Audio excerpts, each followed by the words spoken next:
Hi friends, this is సిరి రాయపట్టి. మీ ముందుకి ఒక video తీసుకొచ్చాను, లాంగ్ వీడియో. చూడండి, ఏంటంటే సింపుల్గా ఇంట్లో పిల్లలు కూడా, ఇష్టం లేని పిల్లలు కూడా ఈ మంచిగా టేస్టీగా తినేలాగా బెండకాయ పులుసు చేశాను. చూడండి ఈ వీడియో. చాలా అంటే చాలా టేస్ట్ కూడా బాగా వచ్చింది. పిల్లలు ఈజీగా తింటారు, ఇష్టపడి తింటారు. కొంతమంది బెండకాయ అంటే తినరు. పిల్లలకి బెండకాయ అనేది చాలా అంటే చాలా హెల్దీ ఫుడ్ అండి.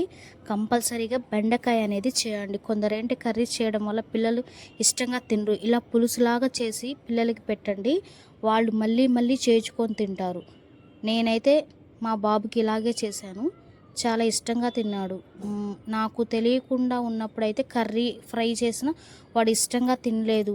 అంటే కొంచెం ముక్కలు తగులుతా అలా ఉండేసరికి తినలేదు. నేను ఇలా చేశాను, మా బాబు అయితే ఈరోజు చాలా చక్కగా తిన్నాడు, ఇష్టంగా కూడా తిన్నాడు. ఇది పాత కాలంలో అమ్మమ్మలు చేసే టైప్ అన్నమాట. నేను ఈ వీడియో యూట్యూబ్లో సెర్చ్ చేసి బాగా చేసిన ఒక ఆమెది చూసి రెసిపీ చేశాను. ఫస్ట్ టైం చేశాను. చాలా అంటే చాలా టేస్టీగా వచ్చింది. ఇంట్లో కూడా అందరూ తిన్నారు. డాడీకి అయితే ఇంకా ఇంకా నచ్చింది. ఒక్కసారి మీరు కూడా ట్రై చేయండి. చాలా అంటే చాలా సింపుల్గా కొన్ని ఇంగ్రీడియంట్స్ తోటి మనం సింపుల్గా చేసుకోవచ్చు అనమాట. దీనివల్ల మీరు ఏది ఇబ్బంది పడి మనం బయట లేని తెచ్చుకోకూడదు. చూడండి, కావాల్సిన పదార్థం సింపుల్.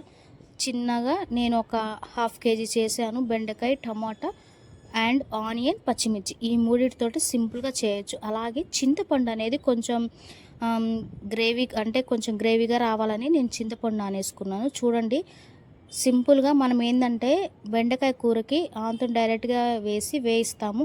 అప్పుడు ఏంటంటే కొంచెం తొక్కుగా ఉంటుంది కాబట్టి పిల్లలు ఇష్టంగా తినరనమాట. అవి తీసి పక్కన వేయాలి. ఇలా అయితే ఇలా చెయ్యండి, పిల్లలు అన్నీ బెండకాయ పులుసులో వేసిన ప్రతిదీ తింటారు. ఎందుకంటే మొత్తము అదంతా ఒక ఫుడ్లో కలిసిపోయిద్ది అనమాట. ఈ విధంగా టమాటా ముక్కలు చిన్నగా కట్ చేసుకొని వాటిని ఇలా చింతపండుని మనం నలుపుతాం కదా, అలా కొంచెం బాగా టమాటాస్ని స్మాష్ చేసేయాలన్నమాట. ఇలా మెత్తగా స్మాష్ దాంట్లోనే కొంచెం ఉప్పు, కొంచెం కారం వేసుకొని మళ్ళీ స్మాష్ చేయండి అనమాట మెత్తగా. అంటే ఆ టమాటాస్కి పట్టేలాగా. తర్వాత ఇందాక నానబెట్టుకున్న చింతపండు రసం ఉంది కదా, ఈ రసాన్ని కూడా మనం స్మాష్ చేసిన దాంట్లో యాడ్ చేసుకోండి. ఇందాక స్మాష్ చేసాం కదా టమాటాలు, దాంట్లో కూడా ఇలాగే చింతపండుని మనం నానేసింది కూడా యాడ్ చేసి ఇంకా బాగా అట్లా స్మాష్ చేసి ఒక పక్కన పెట్టుకోవాలన్నమాట. జస్ట్ మనం మిరియాల రసం చేస్తాం కదా, లైక్ అలాగే ఇలా చాలా సింపుల్గా చేసుకోవచ్చండి. ఒక్కసారి మీరు ట్రై చేసి నాకు ఈ వీడియో మీకు చేసిన ఎలా వచ్చిందో, నాకు మీ పిల్లలు ఎలా తిన్నారో కూడా నాకు వీడియో కింద లింక్ షేర్ చేయండి. నా వీడియోస్ అయితే మంచిగానే చూస్తున్నారు, చాలా థ్యాంక్ యూ. అలాగే సబ్స్క్రైబ్ అవ్వండి. చూడండి, ఒక పాత్ర తీసుకొని, ఎక్కువ ఆయిల్ కూడా పట్టదు, టూ టీ స్పూన్స్ వేస్తే చాలు, ఎక్కువ పట్టదు. ఎందుకంటే బెండకాయ పులుసు కదా, ఫ్రై వాటికైతే ఎక్కువ ఆయిల్ పట్టిద్ది. ఆ ఆయిల్ కూడా ఎక్కువ ఇంట్రెస్ట్ చూపించారనమాట. దాంట్లో చూడండి, ఇలా తాలింపు గింజలు మనం పోపు వేస్తాం కదా, పోపు వేయాలి. తర్వాత 2 అంటే చిన్నపిల్ల తినాలి కాబట్టి పచ్చిమిర్చి చాలా తక్కువ వేసాను. మీరు పెద్దవాళ్ళు అయితే పచ్చిమిర్చి ఇంక 2-3 ఎక్స్ట్రా వేసుకోండి. అలాగే పోపు వేసాను అనమాట. దాంట్లో తాలింపు గింజలు ఒకటి, ఆనియన్ అండ్ కరివేపాకు ఇవి వేసి కొంచెం వేయించాలన్నమాట. వేయించాక చిటికెడు పసుపు వేయాలన్నమాట. పసుపు అనేది చాలా హెల్త్కి మంచిది పిల్లలకి. మనం కూడా పసుపు తినచ్చు, ఓకేనా. చూడండి, కొంచెం పసుపు అనేది ఆనియన్స్కి పట్టాక చూడండి, నేను కచ్చా పచ్చాగా దంచి పెట్టుకున్న చిన్నులపాయ అండ్ అల్లం, ఈ రెండింటిని కచ్చాపచ్చా కట్ చేసి అంటే నూరాను అనమాట. నా చేతితోటి నూరి వేసాను. అది కొంచెం ఆనియన్స్కి పట్టాలన్నమాట. చూడండి, ఈ విధంగా పట్టిన తర్వాత నెక్స్ట్ మనం ఇందాక చూసారా, అది మొత్తం అల్లం వెల్లుల్లి పేస్ట్ ఆనియన్స్కి పట్టాక ఇందాక కట్ చేసి పెట్టుకున్న మనం బెండకాయ ముక్కల్ని ఈ విధంగా కొంచెం పొడుగ్గా కట్ చేసుకున్నామంటే మంచిగా కుక్ అవుతుంది. ఇలా అయితే పొడుగ్గా ఉన్నా కూడా పిల్లలు ఏంటంటే ఇష్టంగా ఒక లాలీపాప్ తిన్నట్టు అలా తీసుకొని తినడం అలా చేస్తారనమాట.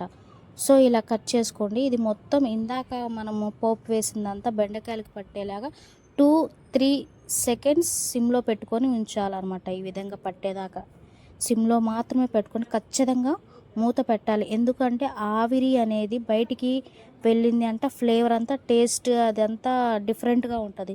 కంపల్సరిగా ఏ కర్రీ వండేటప్పుడైనా సిమ్లో అలా మూత పెట్టండి. నాకైతే మా అక్క చెప్పింది, ఒకప్పుడైతే నేను సిమ్లో పెట్టి ఎప్పుడు త్వరగా త్వరగా అయిపోవాలని నేనేం చేసేదంటే హైలో పెట్టేదాన్ని. ఇప్పుడు అలా కాకుండా సిమ్లో పెట్టి కుక్ చేస్తున్న టేస్టే బాగుంటుంది. నెక్స్ట్ తర్వాత ఏంటంటే అది కొంచెం పోపు అంతా బెండకాయలకు పట్టాక ఇందాక నేను స్మాష్ చేసిన పులుసు అంతా ఆ బెండకాయల్లో వేసుకోవాలన్నమాట. మొత్తం మునిగే మనకి వాటర్ క్వాంటిటీ ఎంత కావాలో అంత మీరు ఎక్స్ట్రా కావాలన్నా పోసుకోవచ్చు అనమాట. చూసారా, ఇట్లా ఇంకా మూత పెట్టేసి 12 మినిట్స్ అండ్ 13 మినిట్స్ మాత్రం ఇలా ఉంచుకోండి. అప్పుడు బాగా కుక్ అవుతుంది. చూసారా బెండకాయ అనేది ఎంత బాగా కుక్ అయిందో. ఇలా ట్రై చేసి పిల్లలకి పెట్టండి. థ్యాంక్ యూ నా వీడియో వాచ్ చేసినందుకు. అలాగే సబ్స్క్రైబ్ ఫ్రెండ్స్, కంపల్సరిగా వ్యూవర్స్ అయితే వస్తున్నారు కానీ సబ్స్క్రైబ్ అనేది మర్చిపోతున్నారు. కంపల్సరిగా సబ్స్క్రైబ్ చేయండి. నా వీడియో నెక్స్ట్ వీడియో ఏంటో కూడా మీకు రావాలంటే కిందున్న బెల్ ఐకాన్ టైప్ చేయండి. Thank you friends.